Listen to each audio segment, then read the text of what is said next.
السلام علیکم دوستوں، ہمارا آج کا موضوع گفتگو ایک ایسے عجوبۂ روزگار شہر کے بارے میں ہے کہ جو صدیاں گزر جانے کے باوجود ایک پراسرار اہمیت کا مالک ہے۔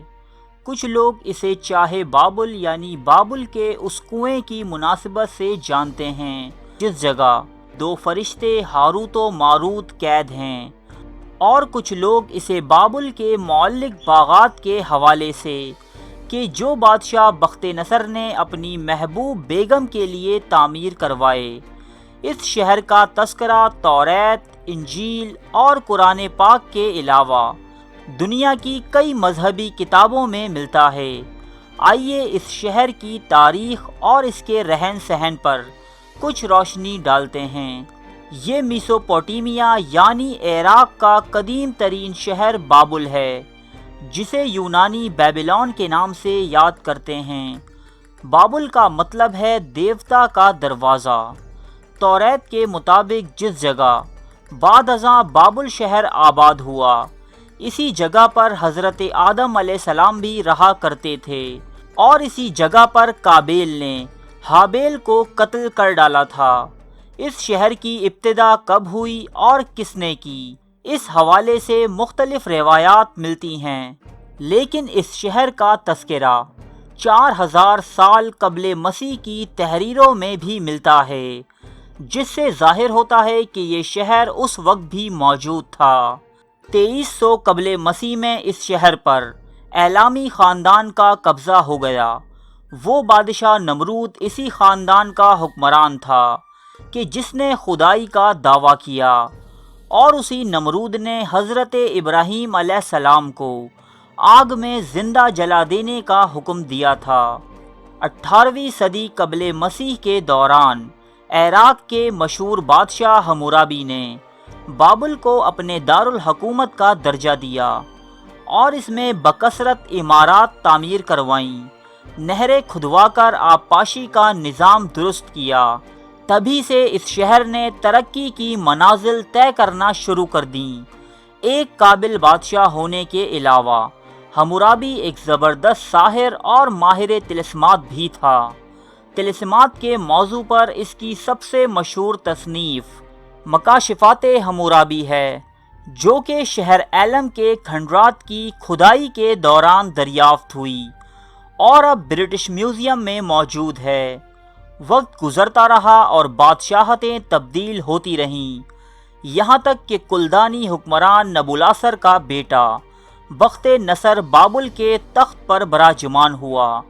اس نے اپنے لڑکپن میں ہی مصر جیسی قوت کو گھٹنے ٹیکنے پر مجبور کر دیا، اور اپنے آس پاس کی تمام قوتوں کو زیر کرنے کے بعد یہودیوں کے علاقے یروشلم کی اینٹ سے اینٹ بجا دی۔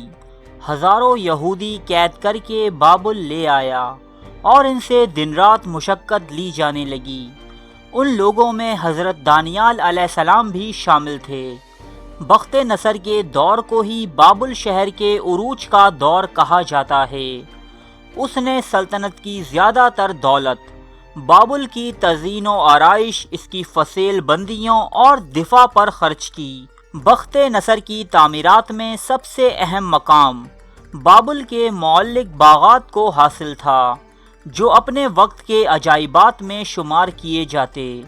یہ باغات اس نے اپنی حسین و جمیل ملکہ ایمیتس کا دل لبھانے کے لیے تعمیر کروائے تھے۔ یہ دنیا کا واحد عجوبہ ہے کہ جس کا اصل مقام اب تک معلوم نہیں ہو سکا۔ اس کے دور میں بابل علم و ادب اور تہذیب و تمدن کا سب سے بڑا مرکز بن چکا تھا۔ یونانی مورخ ہیروڈٹس کے مطابق اس دور میں بابل کی آبادی 60 لاکھ افراد سے تجاوز کر چکی تھی۔ بخت نصر سے پہلے یہ شہر صرف دریائے فرات کے مشرقی حصے پر واقع تھا، لیکن بخت نصر نے دریائے فرات پر ایک شاندار پل تعمیر کر کے بابل شہر کو 2 حصوں میں تقسیم کر دیا۔ تہذیب و تمدن کے ساتھ ساتھ ہر طرح کی برائیاں بھی اس شہر میں عام تھیں۔ شہر کے مرکزی چوک میں قائم جادوگروں اور ماہرین طلسمات کی سینکڑوں دکانیں یہاں کے عوام کی ضعیف الاعتقادی کا پتہ دیتیں۔ شام ہوتے ہی اس شہر کے بازار حسن قندیلوں سے جگمگا اٹھتے، جن میں ہزاروں بازاری عورتیں برہنہ حالت میں مسافروں اور راہگیروں کی دلگیری کا سامان کرتیں۔ بابل کے لوگ بت پرست تھے۔ ان کا سب سے بڑا دیوتا بل مردوک کہلاتا۔ عریانیت اور بے حیائی اتنی زیادہ عام تھی کہ دیوتاؤں کے مندر دراصل فحاشی کے مراکز ہوا کرتے، جہاں کنواری لڑکیاں جا کر اپنی دوشیزگی کا عطیہ دیویوں کی نظر کر دیتیں۔ بابل کا سب سے بڑا مذہبی تہوار فیسٹ آف بیلس کہلاتا تھا۔ بابلیوں کے نزدیک یہ دراصل مقدس بیل اور گائے کے ملاپ کا میلہ تھا، جو ہر سال دھوم دھام سے منایا جاتا۔ لاکھوں مرد و زن یہ شرمناک تماشا دیکھنے ایک میدان میں جمع ہوتے۔ اس میدان میں موجود کوئی بھی مرد کسی بھی عورت سے، چاہے اس کا تعلق شاہی خاندان سے کیوں نہ ہو، اپنی جنسی خواہشات پوری کر سکتا تھا۔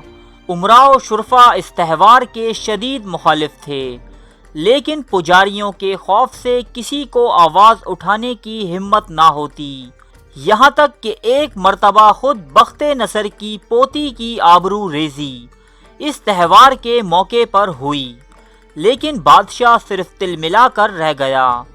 شہر بابل ایک پراسرار کنویں کی نسبت سے بھی شہرت کا حامل ہے کہ جسے چاہے بابل کہا جاتا تھا۔